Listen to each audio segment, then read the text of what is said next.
আজকে একটা কথা না বললেই নয়। আজকে আমার সোনার বাংলায় যেই পরিস্থিতি, আহা, যা বলার বাহিরে। আজকে আমার সোনার বাংলাদেশ কোথায়? কোথায় আজকে আমার সোনার বাংলাদেশ? আহা, আজকে আমার দেশের মানুষ, জনগণ, দেশের প্রেসিডেন্ট আজকে 7 বছরের একটা শিশু কন্যার নিরাপত্তাও দিতে পারবে না।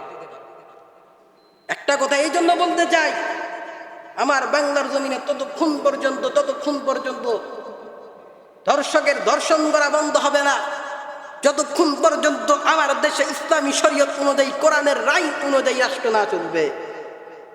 দেখেন, আমার সোনার বাংলাদেশে যদি নিয়ম অনুযায়ী, সোনার বাংলাদেশে যদি যেই ধর্ষকগুলো ধর্ষণ করে, এই ধর্ষকগুলো মেয়েদেরকে ইফতিজিং করে, তাদেরকে যদি এই শাস্তি দেওয়া হইতো যে ঢাকা সোহরাওয়ার্দী উদ্যানে নিয়া যে তাদেরকে 100 বেদের আঘাত, পাথর মারা হতো, এইরকম যদি তিনজন ধর্ষককে এরকম করা হতো, ইনশাআল্লাহ সুম্মা ইনশাআল্লাহ আমার সোনার বাংলাদেশে কোনোদিন ধর্ষক থাকতো না। কিন্তু আজকে আমার দেশের মানুষ কোথায়? এই যে বাংলাদেশে কত সরকার পরিবর্তন হচ্ছে, কিন্তু ধর্ষকের ধর্ষণগিরি কিন্তু কমতেছে না, বরং প্রত্যেক দিন নিয়ত বাড়তেইছে। গত রমজানেও যে একটা শিশুর নিরাপত্তাও দিতে পারলো। গত রমজানেও একটা ধর্ষণ হইল, আবার আজকে কিছুদিন পূর্বেও একটা ধর্ষণ হইল। আজকে আমার দেশের মানুষ কোথায়? এই জন্য জনাব তারেক রহমানকে বলতে চাই, আপনার হয়তো তার প্রতি মায়া না লাগতে পারে, ওই মেয়েটার প্রতি হয়তো আপনার দরদ না লাগতে পারে, কিন্তু একটা কথা যে না বললেই নয়, আজকে যদি ওই জায়গায় ওই মেয়েটা না থাকিয়া যদি আপনার মেয়ে জাইমা রহমান থাকতো, তখন তো আপনি তাকে হত্যার মামলা দিতেন, তখন তো আপনি তাকে বিচারকের আইন আদালতে নিয়ে আপনি তো তাকে ফাঁসির কাজটি ধুলাইতেন। কিন্তু আজকে কেন গরিবের একটা মেয়ে আজকে ধর্ষকের শিকার হওয়ার কারণে আজকে কেন রিমান্ডে নেওয়া হয় না? আজকে কেন তাদেরকে ফাঁসির মঞ্চে দেওয়া হয় না? আজকে এই কথা বাংলার জনগণ আপনার কাছে জানতে চায়। এই জন্য একটা কথা বলতে চাই, বাংলার জমিনে ধর্ষকের বিচার করা দরকার আছে না নাই? প্রত্যেকটা দেশের ভিতর নিয়ম চালু করা দরকার আমার সোনার বাংলাদেশে, যে যদি কোনো ধর্ষক ধর্ষণ করে তাকে পাথর মেরে দুনিয়ার থেকে বিদায় করে দেন। ইনশাআল্লাহ সুম্মা ইনশাআল্লাহ একটা কথা আল্লাহর কসম করে বলে গেলাম, রাত্রের বেলা আমার মা বোনেরা রাত 12টার পরে যদি ঘরে ফেরে, যদি এই নিয়ম চালু করা হয়, আরে ধর্ষণ করা তো দূরের কথা, আমার মা বোনদের দিকে চোখ রাঙানো পর্যন্ত সাহস ওই সমস্ত জালেমদের হবে না। এই জন্য বাংলার জমিনে আজকে কোরআনের আইন যদি চালু থাকতো, এই পরিস্থিতি আমার দেশে হতো না।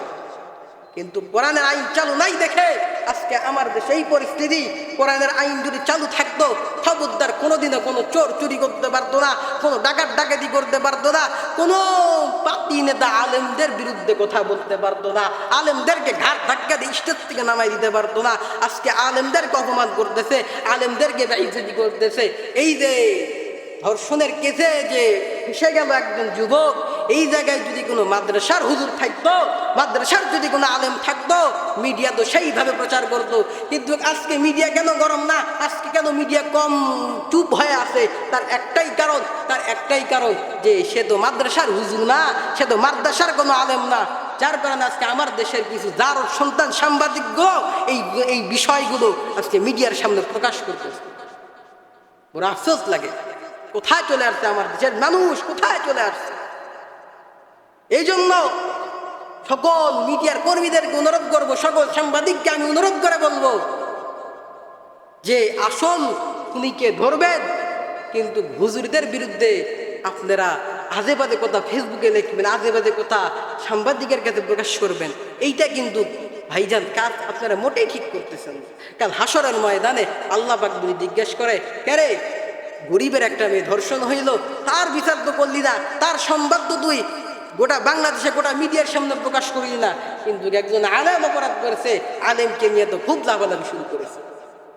কিছুদিন আগেও দেখলাম যে মাদ্রাসার এক হুজুর নাকি মাদ্রাসার এক ছাত্রীকে ধর্ষণ করছে, অথচ তদন্ত করে দেখা গেল ওই মেয়েকে ধর্ষণ করেছে হলো তার নানা, তার আপন নানা তাকে ধর্ষণ করেছে, অথচ অববদ্ধ হয়েছে মাদ্রাসার মহাতামিম নাকি তাকে ধর্ষণ করেছে। কোথায় আমার দেশের মানুষ কত বড় নির্লজ্জ বেহায়া হয়।